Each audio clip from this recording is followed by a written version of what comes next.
Boa noite, pessoal. Meu nome é Ana Beatriz Assan. Eu vou coordenar essa sessão interativa de perguntas e respostas aos instrutores do curso Jornalismo Investigativo, da hipótese à construção da narrativa. A gente está recebendo hoje o jornalista Breno Pires para falar sobre a aula sobre investigação de pessoas.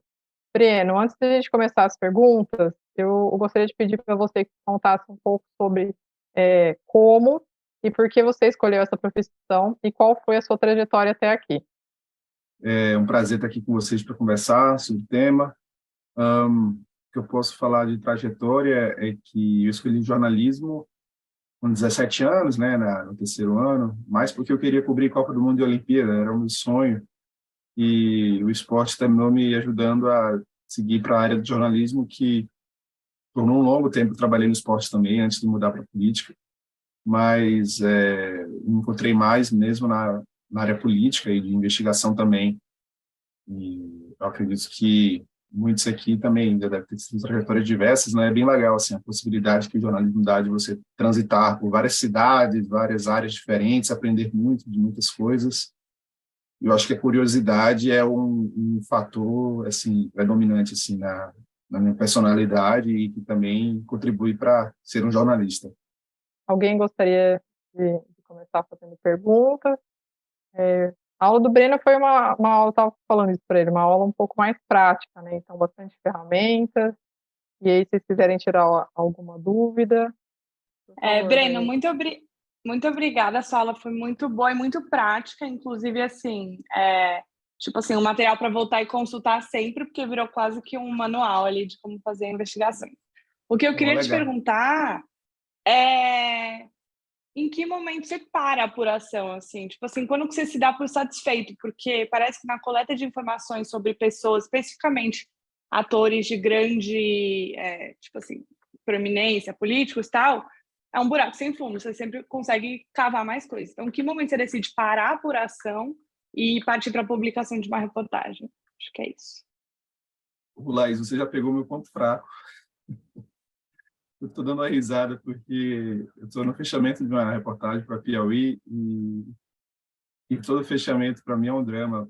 Na verdade, não o fechamento em si, mas eu tento adiar até o último minuto a apuração, assim, eu tento apurar até o máximo, né?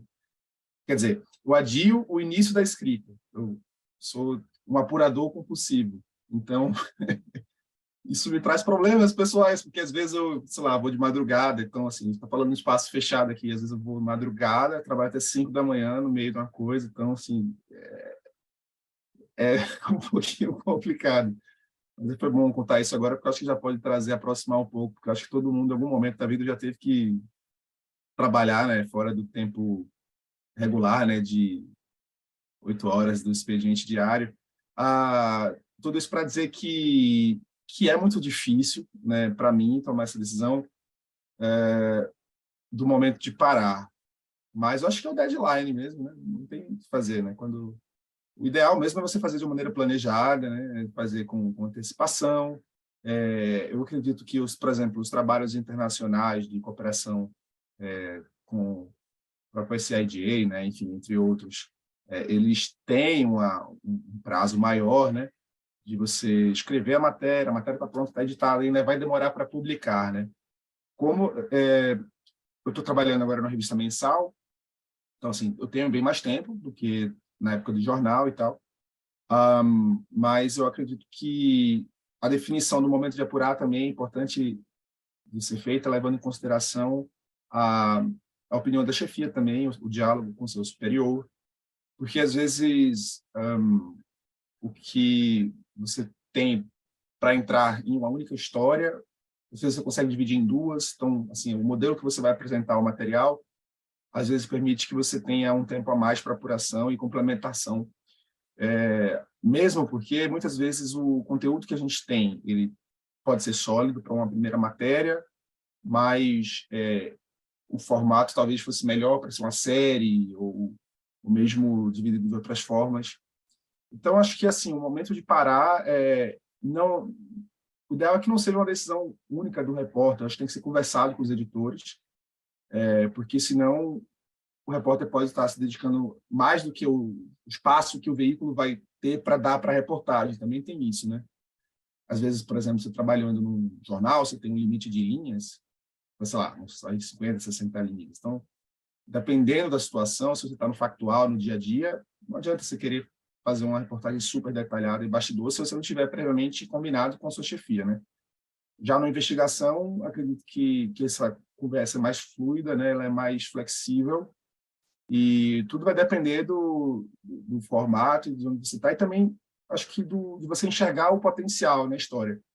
Porque, por exemplo, a matéria que eu estou fazendo nesse mês, o spoiler que eu posso dar é que eu acho que ela foi meio que crescendo, assim, as coisas foram crescendo pouco a pouco. Então, essa é a situação que me deixa desesperado, porque acho que não dá para parar de apurar enquanto não tiver tudo bem esclarecido. Obrigada, Breno. Nada. Obrigada, Breno. Próxima pergunta que a gente tem aqui veio no chat, Isabela Aleixo, do UOL. Você apresentou várias ferramentas de consulta de dados públicos que são pagas. Os veículos em que você trabalhou para investigações disponibilizaram acesso a essas plataformas? Ou você teve que bancar o acesso do seu próprio bolso? É uma boa pergunta, né, que a gente tem que tornar as coisas viáveis, né, e práticas. No Estadão eu tinha isso, foi o veículo que eu comecei a trabalhar em política, depois do meu ciclo no esporte, né, eu cheguei no Estadão no fim de 2016, mas eu acredito que algumas ferramentas, elas são necessárias para o repórter pagar do próprio bolso, se o veículo não tiver à disposição. Elas são necessárias porque vão fazer a vida mais fácil, vão potencializar o trabalho de apuração. Eu não estou falando, por exemplo, de coisas que sejam mais ou menos um projeto. Por exemplo, digamos assim, que você quer... muitos jornalistas fizeram isso, né? Fizeram meio que uma busca, que é uma tentativa, né? Tipo quase como se fosse um phishing expedition, de ver todos os CNPJs, quer dizer, todos os CPFs da família Bolsonaro e ver nos cartórios se eles tinham propriedades. Então, acho que muitos jornalistas fizeram isso. Aí você vai ter um custo alto, porque cada busca em cartório vai ter um preço, né? Por ofício, né? Você vai ter, tipo, por exemplo, 10 cartórios de imóveis, né? E só em Brasília, você vai mais tantos no Rio. Então, assim, algumas coisas você vai precisar de um apoio institucional, que é do veículo que você trabalha. Para outras, não. Para além das ferramentas que eu coloquei no curso, também tem algumas outras que tem uma que eu pago do próprio bolso, porque eu entendo que é muito legal, assim, para, por exemplo, manusear PDFs, né? Assim, a gente usa o PDF de graça, o Adobe de graça e tal, mas eu tenho uma ferramenta chamada Wondershare PDF Elements. Eu gosto dela porque você consegue fazer a conversão para OCR em lote de arquivos, você bota, tipo assim, 100 arquivos, ele converte para OCR, então quer dizer que aquele documento que está sem você poder fazer o Ctrl F, ele vai gerar para você depois vai poder abrir e fazer esse teste, já poder fazer essa raspagem do que você precisar, não raspagem, mas a identificação do conteúdo. Então, e permite, por exemplo, você também desmembrar o PDF de 200 páginas, se você quer pegar 5 páginas dessas 200, você entra lá, faz isso assim, com agilidade muito rápida, então isso é um gasto que eu pago, acho que é um valor, que é uma licença eterna, tipo, isso aí eu paguei R$500. Assim, não é fácil, mas assim, tem coisas que são assim, incrivelmente, que dão muita agilidade, e acho que vai ter que ver, por exemplo, a coisa do ICPF, eu acho que é importante fazer, não só para apuração, mas também para a vida pessoal, porque a sua prestação de contas para a própria Receita Federal, né, o imposto de renda, vai ser mais facilitado se você tivesse ICPF, dá para você, enfim, entrar no ICAC e tal. Então porque assim, de certa forma você passa a ter como se fosse uma conta com mais acesso dentro da plataforma GovBR, né? Então, assim, tem algumas utilidades aí enfim, mas eu acredito que para a maior parte das informações, existem meios de buscar com base em dados abertos, e quanto mais você tiver uma pré-apuração também, vai te permitir gastar menos dinheiro com aquela busca que você for fazer no cartório, por exemplo, né? Então, ninguém vai pagar para descobrir se o Bolsonaro tem um imóvel em Cuiabá, por exemplo. Então, assim, mas se um dia você souber uma pista que foi nesse sentido, você poderia fazer esse levantamento tendo sido isso mais plausível. Eu acho que é importante também levar em consideração uma coisa, e aí é uma dica mesmo, assim, que é independente do veículo que você está, se você é repórter, quer investir em investigação, procure sempre que o veículo trabalhe para você, e não só que você trabalhe para o veículo. Então, você tem que pedir, cobrar, insistir. Eu acredito que se você... quero ter tal coisa. Não temos isso. Então, tá bom, beleza. Mas, sabe, às vezes você tem que insistir, dizer, preciso disso, porque senão não vai ter grande história e tal. É mais fácil falar isso depois que você já passou por umas fases, né, de provação mais inicial, quando você teve algum destaque já na profissão, evidente, mas o que eu acho é que, dentro do possível, a gente também tem que batalhar para que o veículo atenda a gente, né? Porque, enfim, tem que ser uma via de mão dupla. Obrigada, Breno. A gente tem agora uma pergunta aqui no chat, da Silvia Lisboa, do Matinal de Porto Alegre. Ela pergunta: quando você começou a se dedicar ao jornalismo investigativo de política, qual foi a primeira pauta e como você aprendeu a mexer nessas ferramentas? Você trabalha em uma reportagem por vez ou em mais de uma simultaneamente? Começando pela segunda pergunta, na Piauí, a gente não faz uma matéria por mês para a revista, assim, não tem essa obrigação, não tem isso. Vai ser o tempo que for necessário e tal, a gente vai conversando e combinando. Mas eu estou sempre atento, né? Eu trabalho em Brasília, eu estou sempre atento ao que está rolando do noticiário, porque, eventualmente, algum tema que não chegou a entrar no noticiário dos jornais, quando eu percebo que os jornais não estão falando de algum assunto que eu acho que é importante, aí eu vou lá e faço matéria. Isso aconteceu algumas vezes no caso do orçamento secreto, né? Mesmo quando eu estava na Piauí, eu notei que tinha algumas coisas que não estavam sendo bem exploradas, eu fui lá e fiz uma matéria. E aconteceu, sei lá, recentemente também com a nomeação de um secretário executivo do Ministério da Economia, perdão, do Ministério de Minas e Energia, o Efraim Cruz. Eu notei que não tinham feito ainda o perfil do cara, que é tipo super ficha suja do ponto de vista regulatório, né? Não criminal. Ele fez um monte de barbeiragens na ANEEL. Eu falei, não, então vou fazer o perfil desse cara aqui para o site. Então, tem um pouco desse fluxo, uma coisa meio híbrida, né, que é o interesse da chefia da Piauí quando foi contratada, né, para não ficar só uma coisa da revista. Eles querem trazer informações sobre fiscalização do poder, né, sobre o abuso de poder, de uma maneira que consiga alimentar também uma audiência no site, não apenas na revista. E a minha escolha da matéria para apresentar aqui no curso, né, que foi que eu coloquei no vídeo, não sei se todos assistiram, imagino que a maioria, né? A escolha da reportagem foi interessante também, porque foi uma das primeiras reportagens que eu fiz quando eu deixei o trabalho que era ligado ainda à cobertura do dia a dia e fui deslocado para o grupo de investigação, aqui na sucursal do Estadão de Brasília, volta de setembro de 2020. Então, as matérias lá do Arthur Lira, foi num momento desse, que me disseram assim, não, ficou acordado ali, não, você descobre alguma coisa do Arthur Lira, foi mais ou menos assim. E aí eu fiz aquelas matérias ali, tá, que eu apresentei no PowerPoint e tal. Eu diria que foi uma das primeiras matérias. E naquela época eu também não conhecia várias das ferramentas que eu apresentei depois, então fiquem tranquilos aí, que é um pouco disso mesmo. E eu falei, bom, se eu aprendi tanto com esse passar do tempo, acho que era necessário também trazer essas ferramentas aí, porque pode ser útil, né? Agora, em seguida, eu vou ler a pergunta. A Raíssa, do Marco Zero, primeiro ela começa falando que a sua aula foi sensacional e agradecendo. E ela fala que a pergunta dela é mais uma curiosidade. Você sofreu ameaças depois de suas reportagens de maior repercussão? Como lidou? Então, hoje aqui eu recebi um e-mail de um outro lado para uma parte, enfim. E aí o e-mail já veio com ameaça de processo. Então, assim, a gente tem que lidar com isso o tempo inteiro. Enfim, curiosidade. Mas, até hoje, eu não fui processado. Eu tive muitas ameaças, mas ainda não fui processado. E eu não sei por quê. Eu não vou ser pretensioso de achar porque eu faço as coisas, que é porque eu faço as coisas de maneira criteriosa, porque brilhantes jornalistas são super criteriosos e tomam processo o tempo inteiro. Então, não é por isso. Mas eu acredito que, por exemplo, como eu fiz muita matéria sobre políticos, né, e não sobre empresários, acho que os políticos tendem a ter menos essa coisa de processar mesmo os repórteres. Eu acredito que pega mal para eles, né, essa noção de você estar processando jornalista. Eu não sei, talvez possa ser um pouco assim. Mas eu tenho muitos colegas jornalistas que são processados, mas principalmente por empresários, assim. Eu acho que isso é interessante, né? O pessoal que quer constranger não está preocupado com a repercussão política, porque o negócio deles não depende necessariamente da opinião pública.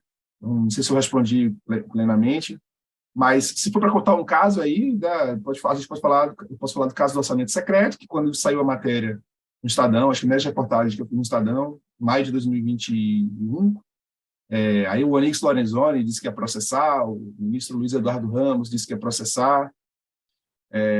Então, enfim, né, também que não virou processo, né, mas eu acredito que é uma coisa que a gente tem que estar preparado para lidar em algum momento e, apesar de tudo, confiar na nossa justiça, né, que tem muitos problemas, mas, em geral, ela reconhece os casos em que jornalistas estão sendo ameaçados ou assediados, inclusive.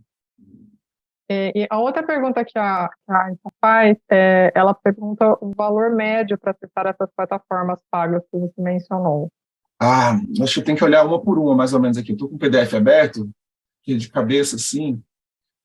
Essa coisa do CPF que eu falei, né, que para você, por exemplo, acessar Supremo Tribunal Federal, os documentos dos inquéritos, né, e entre outros itens aqui, eu acredito que esse que eu falei dos dados ambientais e tal, acho que precisa de CPF também. Isso daí, acho que recentemente eu renovei o meu, e eu paguei um valor que eu acho que, se eu não me engano, foi tipo R$500, mas ele vale por 6 anos, assim, 5 anos. É um token na nuvem. Então, assim, é um valor que, se for pensar em meses, né, dividir quantidade de meses, o valor é um valor irrisório, assim. Você tem que parcela no cartão em muitos meses, né? O Aleph você pode pedir para ser de graça, ele vai ajudar muito, principalmente na coisa do CPF, quando você pega o CPF pelo nome da pessoa. E aí, com o CPF, você vai achar diversas outras informações. Transcrição, por exemplo, o Pinpoint você faz de graça no Google, né? Ele não é o melhor programa para transcrição. E você também, assim, você vai ter que gastar nas juntas comerciais dos estados. O CheckTudo é interessante, porque o CheckTudo ele te permite você fazer essa consulta de dados, por exemplo, como telefone. Você está desesperado para pegar um telefone do outro lado da pessoa, para pedir um outro lado da pessoa. Então, no CheckTudo, você pagando uma consulta, que eu acho que é R$2 por consulta, você consegue fazer essa busca dos dados básicos da pessoa, que às vezes vai mostrar endereço, telefone, e-mail. Os dados mais detalhados, por exemplo, ele também mostra um dado lá de pessoas relacionadas. Esse dado, que é o levantamento mais elaborado que eles fazem, que é tipo relatório pessoa física, aí já é R$8. Então, tem alguns que você vai conseguir fazer com custo baixo. Cartório geralmente é alto, então esse cartório você tem que ser certeiro. Então, e pegar um apoio institucional, né, uma pauta que vai ter um investimento, mas, tipo assim, quando eu digo alto, às vezes, sei lá, aqui em Brasília, se você quer pegar um CPF e olhar para todos os cartórios, uma dica é você não pagar diretamente um levantamento geral, você pede uma busca, pesquisa, ele chama pesquisa de bens. Você pega o CPF, faz uma pesquisa de bens, que aí vai dizer em quais cartórios essa pessoa vai ter o bem. Essa busca é mais barata. Eu acredito que vai ser uns R$100 por CPF, para ver em todos os cartórios aqui de Brasília, sei lá, 10 cartórios. Então, mais ou menos como se fosse R$10 para ver um cartório. E aí, com essa informação, você vai poder fazer um novo pedido, que vai ser mais caro, talvez R$50 ou R$100, não sei, para pegar a certidão do inteiro teor da matrícula daquele imóvel. Então, digamos que eu fiz aqui uma busca dos 10 cartórios do DF, e apareceu que tem, em um cartório, tem a pessoa que eu estou procurando tem um imóvel.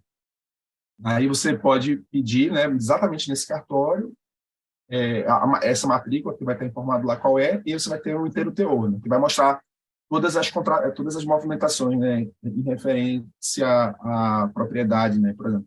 Tinha um proprietário, passou para outro, a compra foi feita por averbação, de tal forma, dinheiro que foi pago à vista, uma parte parcelada, teve financiamento, a situação está assim. Então, enfim.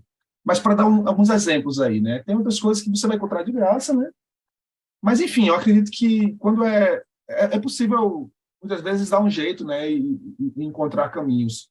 Os mais básicos, eu acho que talvez seriam tentar fazer o Aleph funcionar, usar o Pinpoint para os áudios, e o Pinpoint ele serve para organizar documentos também, e o ICPF eu acho que é importante, e o Check Tudo. O Check Tudo realmente ele dá muita agilidade na apuração, porque você consegue sair do nome para o CPF, do CPF para o telefone, e também essas buscas de propriedade de sócios e tal, você consegue ver abertamente na internet, naquele site que eu falei, CNPJ Service, entre outros. Enfim, acho que apesar de muitas das coisas terem custos, em geral, dá para se virar sem. Eu vou ler agora a pergunta do Eduardo Miranda, do Correio do Estado de Campo Grande, Mato Grosso do Sul. Ele fala: a minha pergunta vai na sequência da pergunta da Isabela. Qual serviço do Check Tudo você usa ou usou? O antifraude? Ele fala porque encontrou muitos serviços relacionados a veículos lá. Então, na verdade, não. Os dados que eu uso do Check Tudo são mais o relatório de pessoa física, que ele diz lá, relatório IPF, não é da Polícia Federal, é pessoa física, e também relatório de pessoa jurídica, que é o relatório PJ. Se você entrar lá no Check Tudo, vai ter consultas disponíveis, vai ter um tipo de consulta que é ligado a veículos, um tipo de consulta que é ligado a alguma outra coisa que eu não estou lembrando agora, e um tipo de consulta que é ligado a esses dados de pessoas físicas e pessoas jurídicas. Vou até procurar isso daí, não sei se tem alguma coisa do antifraude. E ele é um serviço que serve para checagem, né, de negócios, né, que vai fazer um negócio e tal, para a pessoa pegar a ficha da pessoa, ver se tem um problema. Mas várias pessoas falaram para mim de Check Tudo, assim, tipo, quando eu comecei a usar e tal, enfim, acho que é meio que é comum, assim, do pessoal usar no jornalismo, né? E, evidentemente, que a intenção não é pegar um dado para usar para outras coisas, né? Tem que ser uma coisa de trabalho, né? Obrigada, Breno. Eu vou passar agora para a Catarina Moraes, ela está com a mão erguida. Catarina, você pode fazer sua pergunta. Oi, Breno, boa noite. Sou Catarina, do Jornal do Comércio. É ótimo ouvir o nosso sotaque em veículos tão importantes, né, como a Piauí por aí, é muito comum. E eu tenho uma dúvida em relação justamente ao seu trabalho hoje na Piauí. Você tem pelo menos uma reportagem de grande porte assim, para entregar mensalmente.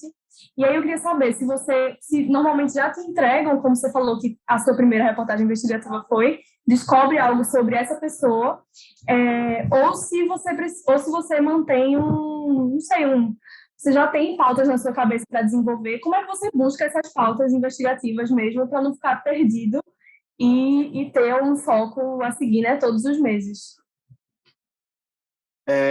Não, é bacana a sua pergunta, Catarina. Obrigado, né? Eu comecei no Jornal do Comércio, eu era estagiário da editoria de esportes no JC Online, no Recife, e fico contente aí que vocês estejam também investindo nessa área bastante, que o jornalismo pernambucano está precisando muito, né? A gente tem assim, acho que morando em Brasília tem algumas fontes de pauta que a gente tem que são meio inesgotáveis, assim, que são o diálogo com os políticos, o diálogo com as pessoas que transitam no mundo político, por exemplo, advogados, especialistas. Assim, é difícil falar do zero, né? Para quem está chegando aqui, por exemplo, pensando hoje com o meu olhar, talvez eu não vá explicar uma coisa tão clara para quem esteja chegando aqui do zero. Mas eu acredito eu acho que tem uma coisa que é muito importante na definição de pautas, principalmente na política, mas acho que também em todas as áreas, que é você estar bem informado e ter muito senso crítico. Senso crítico e no meu caso, assim, acho que é uma característica minha, assim, eu sou muito questionador. Então, se eu vejo uma coisa que está estabelecida e eu estou entendendo como é que isso aí funciona, funciona assim, assado. Mas isso aí não é normal, não era para ser assim, não é? Sei lá, por exemplo. Então, se eu acho que tem algum tipo de situação equivocada ou de abuso, aí eu vou procurar, né, às vezes, informações, eu vou estudar o tema, vou buscar apoio de conversas com técnicos. Eu acho fascinante isso, essa possibilidade de estar fazendo isso agora, de mergulhar em temas diferentes, porque eu acho que a pauta é boa, eu acho que envolve ter uma justa causa, sabe, para a gente poder se dedicar e esmiuçar. Assim, então, talvez melhor falar da minha experiência, já estou fazendo isso, né, falando da minha experiência, em vez de falar do que seria uma orientação geral para uma pessoa, né, que está querendo começar a fazer investigação. Mas eu acredito que, naquela linha, né, daquela frase famosa, né, de que jornalismo é publicar o que os outros não querem que seja publicado, né? Eu acho que isso tem que ser uma máxima. Eu acho que é um grande erro a gente se confiar apenas nas informações que chegam para nós e publicar sem uma apuração muito grande, ou sem um senso crítico, ou fazer dessas commodities, que são as informações que a gente pesca com um com o outro, da nossa base, né, de publicação. Eu não quero falar mal, mas eu acho que o jornalismo de bastidor ele seria muito mais produtivo se o bastidor avançasse um pouco na apuração e não ficasse nos movimentos que estão sendo planejados, mas já tentasse discutir quais são as consequências desses movimentos que estão sendo planejados, se isso é feito de maneira republicana, se isso é feito de acordo com as leis, ou se isso está mudando um mecanismo que deveria ser melhorado, mas que está piorando. Enfim, eu acho que visão, assim, e acho que talvez a principal dica que eu acho que, assim, que na verdade é para mim, né? Sempre conectando coisas que parecem não ter relação. Eu acho que essa é uma coisa muito importante. Tinha até uma frase no livro que eu li um dia desse, que dizia que criatividade é conectar duas coisas que aparentemente não têm relação. E eu achei essa frase maravilhosa, porque é exatamente isso. Às vezes a gente tem uma informação, tem uma outra informação. O trabalho, quando você tem duas informações que são muito importantes e que você tem como se fosse um lado da montanha e outro lado da montanha, aí você vai poder fazer o trabalho investigativo de ligar, né, fazer essa ponte. Mas você tendo informações que são muito relevantes, fatos que são muito relevantes, você vai batalhar para construir o caminho que vai demonstrar se essa hipótese se concretiza ou não, né? Mas eu acredito que é isso, assim, acho que cada coisa cada matéria é uma experiência e também, aí agora para citar um colega lá do Rio, jornalista, que é o Rubem Berta, acho que ele coloca no Twitter dele que ele é meio que assim, um jornalista artesanal, alguma coisa assim. Eu acho que também tem um pouco disso, eu acho que o trabalho de reportagem, ela tem um pouco de investigação artesanal. Por mais que a gente entenda de dados, por mais que a gente entenda de recursos, eu procuro conjugar planilhas com office, com legislação, entendeu? Assim, e aí você vai conseguir ter um olhar diferente e ter uma visão diferente, trazer uma história diferente, que é uma história que é transversal. Não sei se eu estou sendo um pouco abstrato demais, mas a gente pode também ter perguntas assim mais específicas sobre esse ponto. Obrigado pela pergunta, Catarina. Obrigada, Belo, pela sua resposta. Eu vou fazer agora uma pergunta da Tati Valéria, do Paraíba Feminina. Ela fez duas perguntas, na verdade, então eu vou fazer uma agora e depois eu faço a outra. Primeiro, ela fala que ela adorou sua aula e adorou o fato de ter um vizinho fazendo um trabalho com reconhecimento nacional. No caso de investigação de pessoas que não são do meio político, um advogado, por exemplo, qual seria um primeiro passo? Alguma sugestão? Os advogados eles têm um status muito protegido assim aqui no país, né? De fato, a gente viu que uma das fases da Operação Lava Jato lá no Rio de Janeiro tinha busca e apreensão em escritórios de advocacia, foi tudo anulado, né? O Zanin, que vai ser ministro do Supremo, se as notícias se confirmarem, né? Se o Bastos se confirmar, também foi alvo dessa operação. Conseguiu abafar tudo na justiça, né? Não estou falando que teve ou que não teve abuso, né? Mas assim que existe uma rede de proteção que é natural, o direito se protege e então assim não é fácil, né? Fazer essas investigações. Eu acredito que muitas vezes vai depender do tipo de coisa que você quer investigar. Por exemplo, se você for investigar um advogado que tem um relacionamento, assim, que seja um cara, sei lá, se ele espancou a mulher dele, isso é um caminho.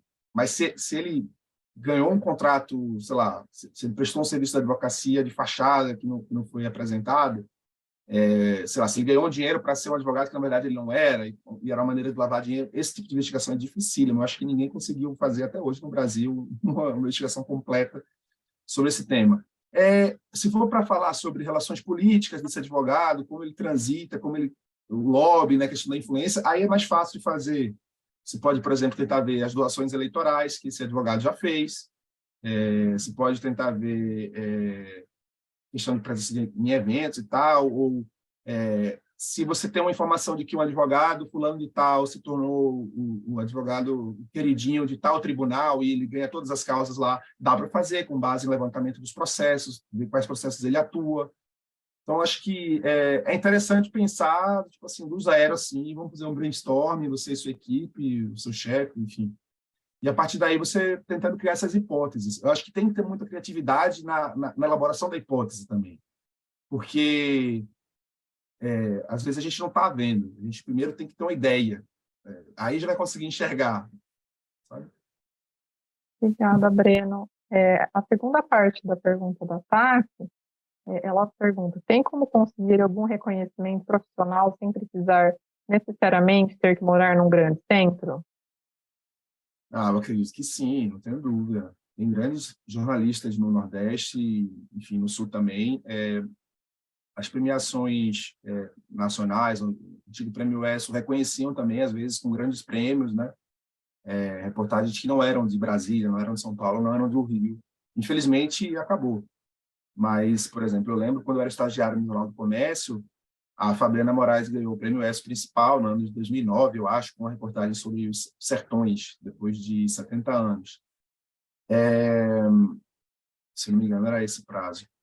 Era tipo a revisita que ela fez no sertão pernambucano para discutir mais ou menos o livro dos sertões depois de 70 anos. Acho que era mais, na verdade. Perdão. E tem possibilidades, sim, mas, assim, eu não acho...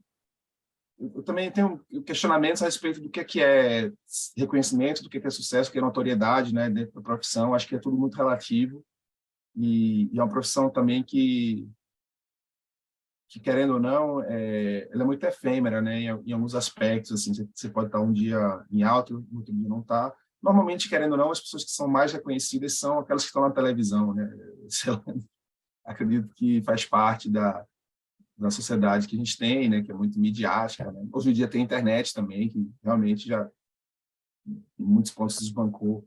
Mas eu não sei, eu acho que é possível ter reconhecimento, sim, eu acho que é possível também ter essa rede de colaborações, de participação de congressos, de participação de instituições que têm atuação, né? Por exemplo, a própria Abrage, eu imagino que tenha uma diversidade também de locais de onde as pessoas são. Enfim, e mesmo com reconhecimento ou não, a gente vai ter sempre um serviço para prestar para a sociedade, né? Isso é o que importa. Obrigada, Breno. Agora eu vou passar para a Camila Ribeiro, que está com a mão erguida. Olá, pessoal. Boa noite, Breno.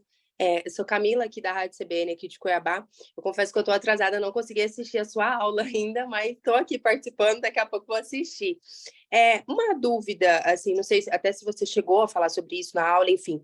Você acha válido um jornalista tentar fazer uma apuração um pouquinho mais apurada a partir, por exemplo, de uma operação, Polícia Federal, Polícia Civil, por exemplo, alguma situação que o Ministério Público já apurou e tentar aprofundar um pouco mais em algumas questões? Você acha que é muito difícil, assim, um jornalista trabalhando sozinho, enfim, mesmo com esses mecanismos que você mostrou, conseguir avançar mais do que aquilo que já veio à tona? Se você já teve também alguma experiência partindo de alguma situação parecida, semelhante a essa?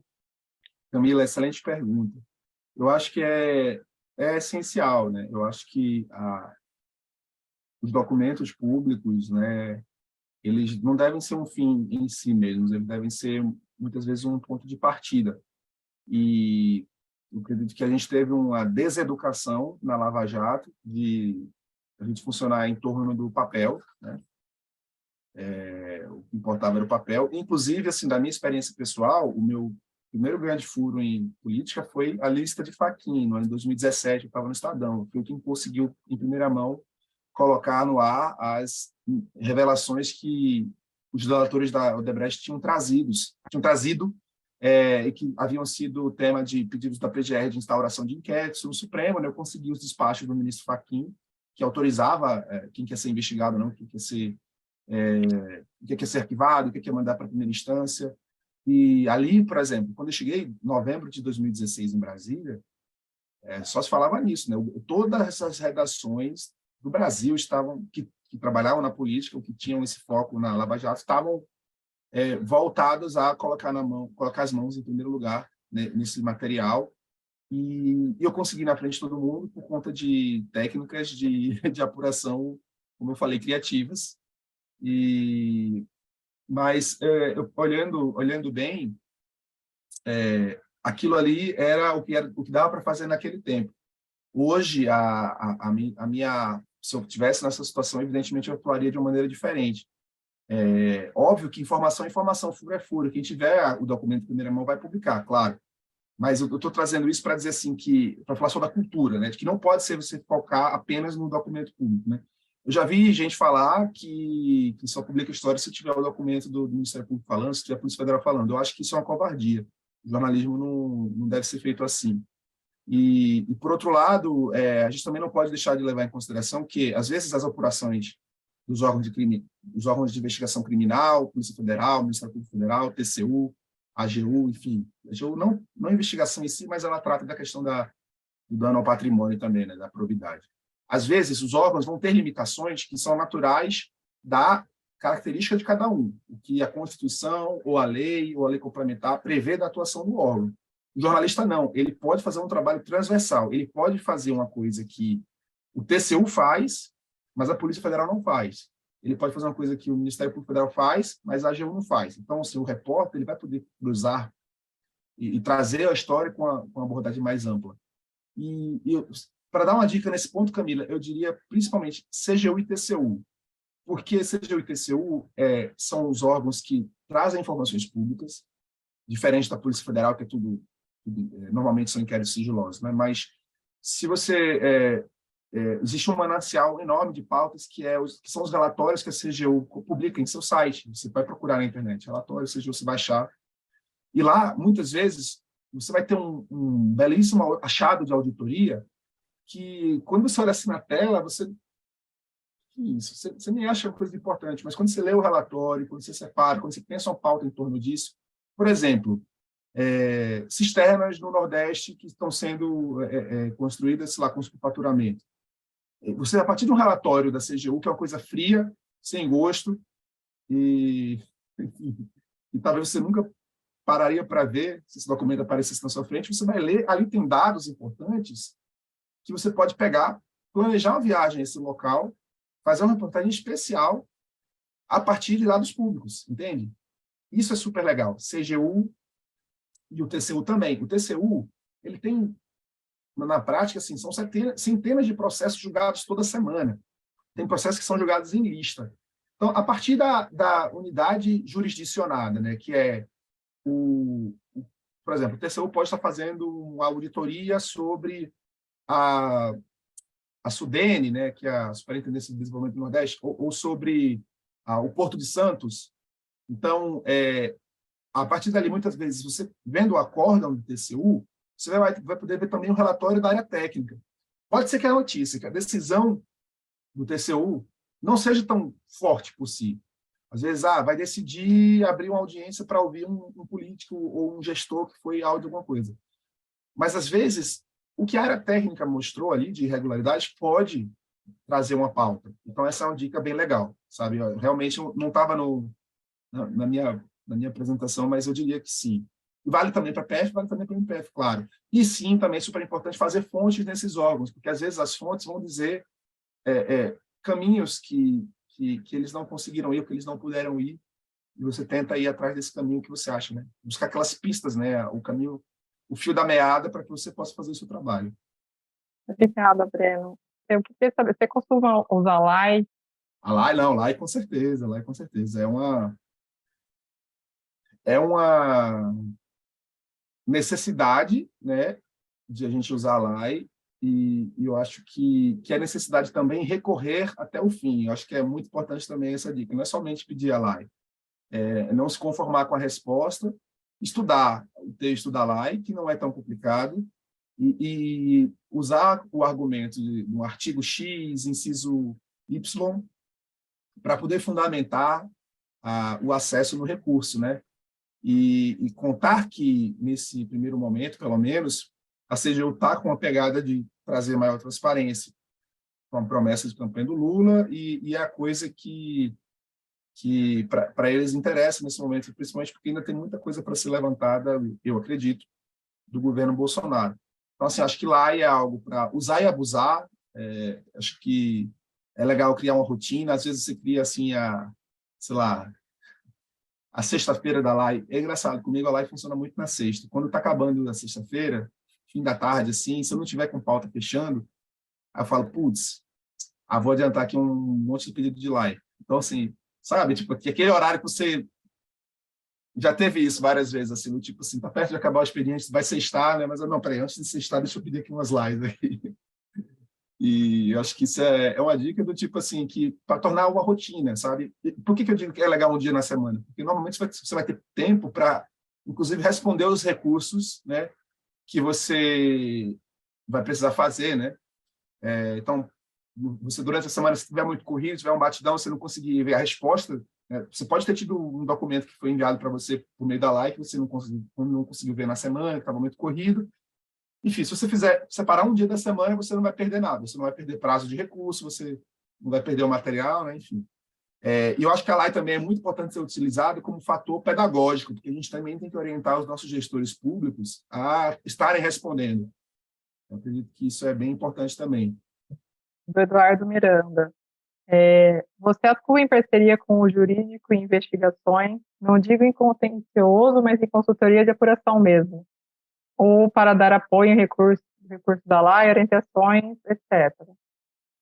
Olha, eu já utilizei sim, quando estava no Estadão, no caso do orçamento secreto, a gente teve reuniões sobre estratégias para tentar obrigar o pessoal a dar as informações, né? Enfim, buscar por outros meios.